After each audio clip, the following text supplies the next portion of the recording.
மனோ 360 இன்றைக்கி நம்ம டேஸ்டியான சுண்டக்காய் கூட்டு பண்ண போகிறோம். வாங்க வீடியோக்குள்ளே எப்படி பண்ணுறதுன்னு பார்க்கலாம். நாம் இன்றைக்கி சுண்டக்காய் கூட்டு சேர்க்கலாமா? பாருங்கள், சுண்டக்காவை இந்த மாதிரி தட்டி வச்சுக்கிட்டேன்.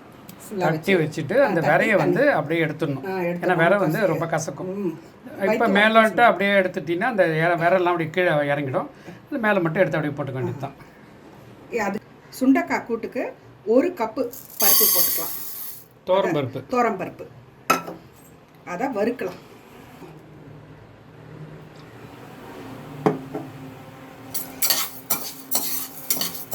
ஒரு 10 பல்லு போட்டுக்கோங்க.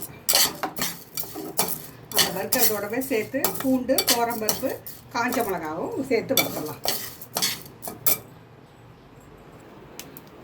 பாருங்க, ஒரு 5-6 காஞ்ச மிளகாவை போட்டுக்கலாம். 2 கிள்ளி போட்டுக்கோங்க.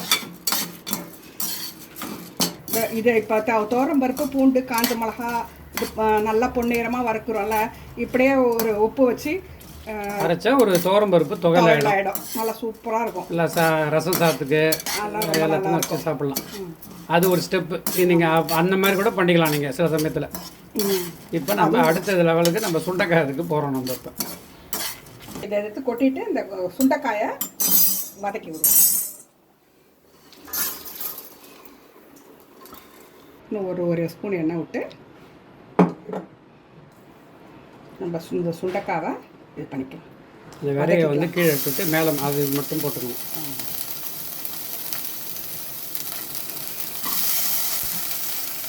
சுண்டைக்காய் நேற்று அரவிந்த் ஐ ஹாஸ்பிட்டல் போனோம். அங்கே இது பண்ணாங்க, வாங்கிட்டு வந்த சூப்பராக இருக்கு. நல்லா வதக்கிக்கலாம். நல்லா வதக்கிட்டு இதோட இந்த பருப்பையும் ஆட் பண்ணிக்கலாம்.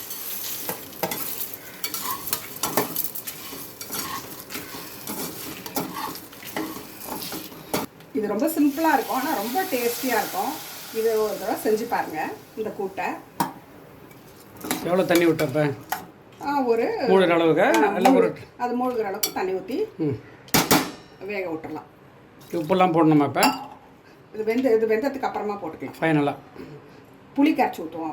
அப்போ போட்டு ஃபைனலாக முதல்ல வேகணும். ஒரு 4 சவுண்டு விட்டுக்கலாம். 4 சவுண்டு விட்டணுமா? சரி, 4 சவுண்டு விட்டோன்னே திரும்பி அப்புறமா திறந்து பார்க்கலாம். இப்போ சவுண்டு விட்டு இப்போ திறந்தாச்சு. இப்போ எப்படி கலர் கட்டு எப்படி வெந்திருக்கா? நல்லா வெந்திருக்காங்க. கொஞ்சம் அதை குழச்சி விடணுமா? அப்படி நல்லா குழச்சி இது மத்தால குழச்சிடலாம். இல்லைன்னா இந்த மாதிரி கெட்டியாக கிண்ணம் கரண்டி எடுத்து வச்சுனால இதனாலே அப்படியே நல்லா மசிச்சு விட்டுறணும். ஸ்மாஷர் வச்சும் அப்படியே நல்லா மசிச்சு விட்டுறலாம். அந்த கரண்டியாலே கெட்டி கரண்டியாலே வச்சு பண்ணாலே போதும். பாருங்க, நல்லாவே ஆகிடும்.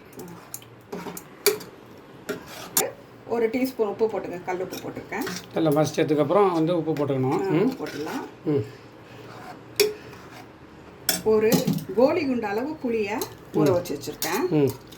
அந்த புளியும் அதில் விட்டுக்கலாம். சரி,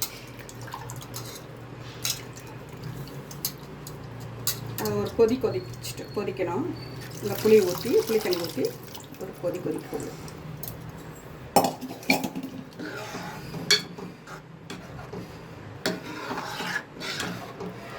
கொதிக்கட்டும். நம்ம புளி ஊற்றிருக்கோம்ல, புளி தண்ணி விட்டு உப்பு போட்டிருக்கோம். கொஞ்சம் கொதிக்கட்டும். இப்போ ஒரு தாளிப்பு போட்டுக்கலாம். பிறகு ஒரு ஸ்பூன் நெய், கொஞ்சம் எண்ணெய் விட்டு கடுகு, உளுத்தம் பருப்பு, சீரகம் தாளித்து கொட்டிக்கலாம்.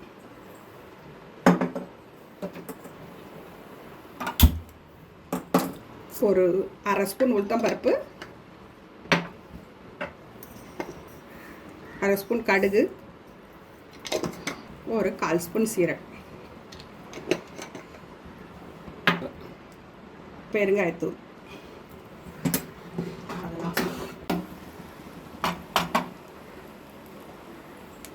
கொஞ்சம் தேங்காய் பூ போட்டுக்கலாம்.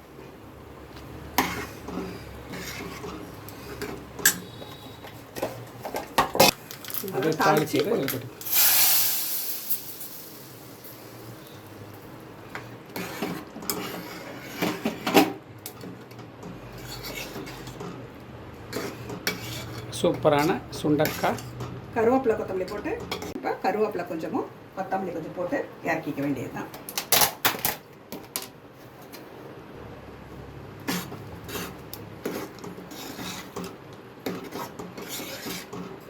சூப்பரான சுண்டக்காய் கூட்டு ரெடி ஆகிடுச்சு. ரொம்ப டேஸ்டியாக இருக்கும், செம்மையாக இருக்கும். செஞ்சு பாருங்கள்.